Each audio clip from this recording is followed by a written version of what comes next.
welcome to another edition of Tarun's Thoughts. My name is Tarun Shetty. These are my thoughts. Hope you guys are doing well. I got a protein drink this morning. I went hiking. Off to a good start. But I had my first real show last night in Los Angeles after like a week and a half.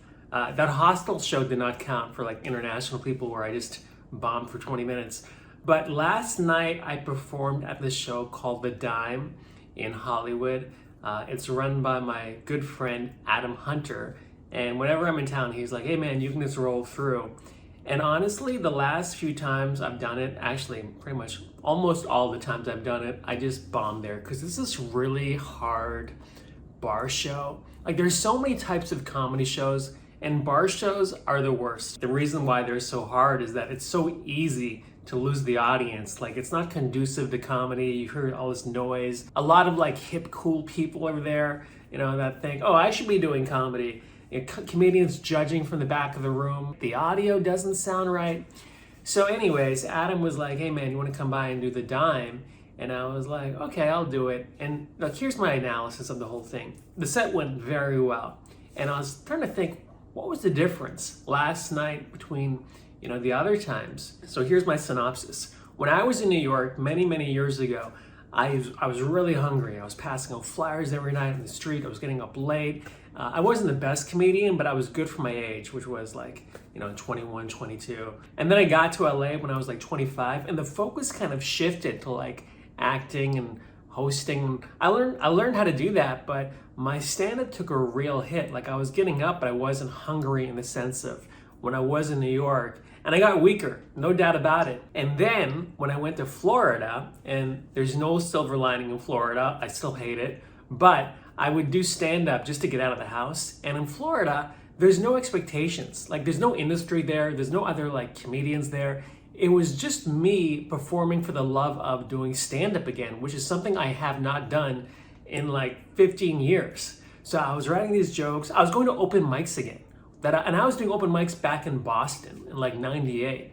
So I was just resetting everything, and unbeknownst to me, I was getting better. I was rebuilding myself. Usually when they're about to bring me up, I'm like really in my head, like, oh, which actors are in the room are comedians. But this time, like, it was just different. I grabbed the microphone, did my jokes, and it went really well.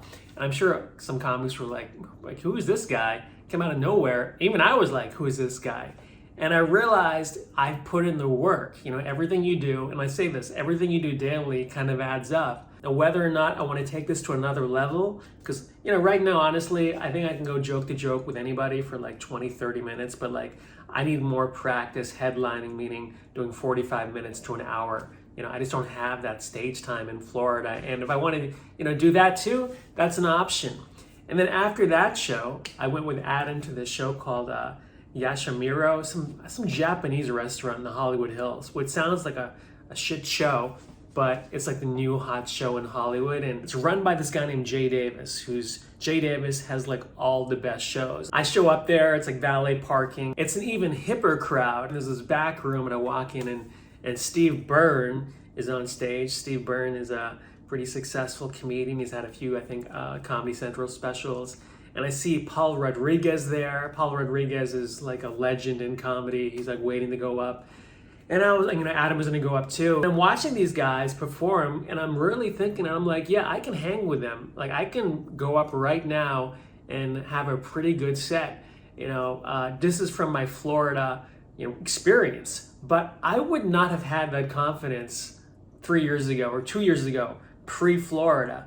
No question about it. I would have been in my head because it's the work I did, right? And I think more importantly, it's the self-limiting beliefs we have about what we can do and what we can't do. You've been hearing me all week say, screw stand-up. But then I actually did it, and I was like, no, I actually have this skill set that I've emboldened, and I'm better. I'm not the same person that I was 2 years ago.